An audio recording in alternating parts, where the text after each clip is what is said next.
Olá, gente, tudo bem? Sou a professora Patrícia Gonçalves e a gente está aqui na segunda parte da aula, dentro do curso de Educação Cognitiva e Valores Éticos, sobre constituição e desenvolvimento das ações mentais. Como nós vimos, a constituição e desenvolvimento das ações mentais, existem 8 situações ali, 8 ações mentais que vão condicionar, que vão nos orientar, que vão nos propiciar a se tornar realmente seres humanos e pensando em toda essa logística aí das ações fundamentais. E aí a gente tem isso como paradoxo aí dentro da questão da educação. Então, a escola, ela é um espaço dessas experiências de aprendizagem. Então, o espaço, ele é esse lugar de constituição dessas experiências. É onde nós vamos ter um tempo de experiências, sejam elas organizadas aí pelo professor ou realmente desenvolvidas pela própria natureza do ser humano. E essas experiências, elas sempre estão ligadas à questão do sujeito, do tempo e do espaço. Então, se a gente for pensar aí como que constitui a questão das ações mentais, a gente sempre vai falar que o ser humano, em conjunto com outros seres humanos, com outros pares, em relação com este espaço onde ele está, ele vai trocar informações, ele vai constituir ações e essas ações se tornam experiências. E aí a gente tem o princípio da unidade na diversidade. O que é isso? A gente vai falar um pouquinho da questão do desenvolvimento humano. Todos nós temos uma mesma estrutura humana, estrutura biológica, mas cada um exercita essa estrutura humana de uma forma completamente diferente. É isso que se dá a questão da diversidade. Por isso que nós somos tão diversos entre nós. E aí a gente tem a questão da interdependência, que é a questão da mente, do cérebro e da experiência. O que é isso, né? Como que essa questão do mundo interno nosso, biologicamente, vai se dar com essa questão do mundo externo? Como que a nossa mente, o nosso cérebro se dá com essas experiências que estão organizadas dentro desse espaço e com os pares que são propiciados também? Então, precisa existir essa profunda relação de interdependência entre a estrutura e o funcionamento do cérebro e os processos mentais e as experiências do mundo.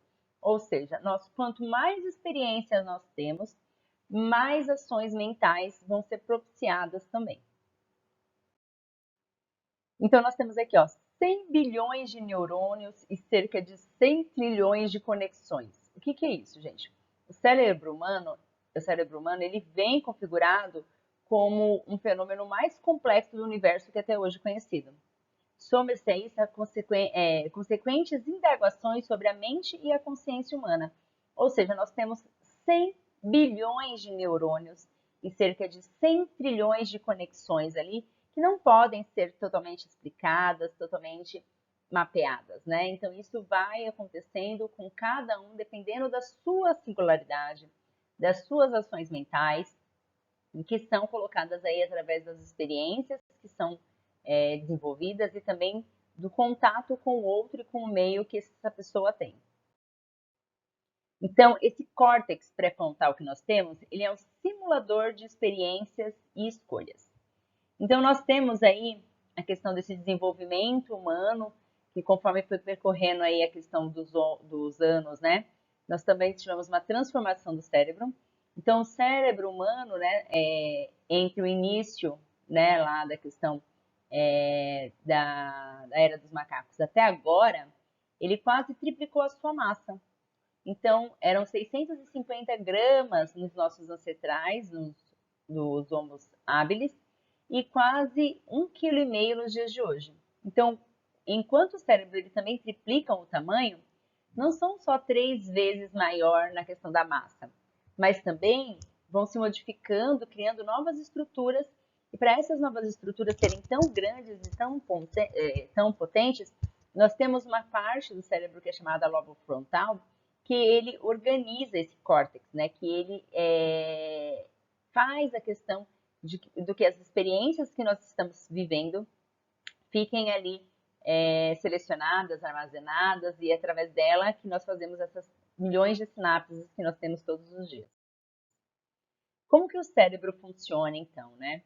Ele tem lá os seus receptores, ele tem a bainha de mielina que vai levar a conexão até os neurônios.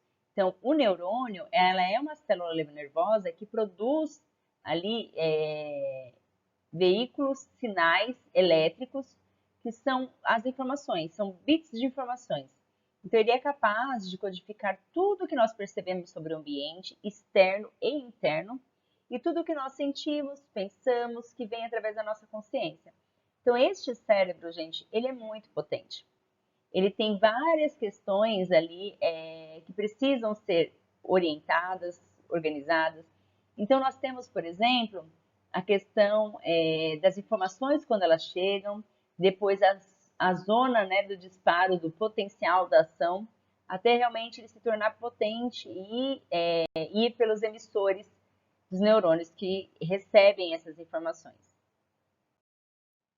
Então, para produzir um pensamento, é preciso acionar milhões de sinapses. Então, a gente tem lá um impulso elétrico, certo? Esse impulso elétrico, ele vai ter uma descarga, que essa descarga que vai propiciar lá a questão da sinapse. Então, para a gente produzir um pensamento, que é, por exemplo, pegar esta caneta na mesa, é um pensamento, várias sinapses acontecem ali, milhões de sinapses acontecem para que isso funcione.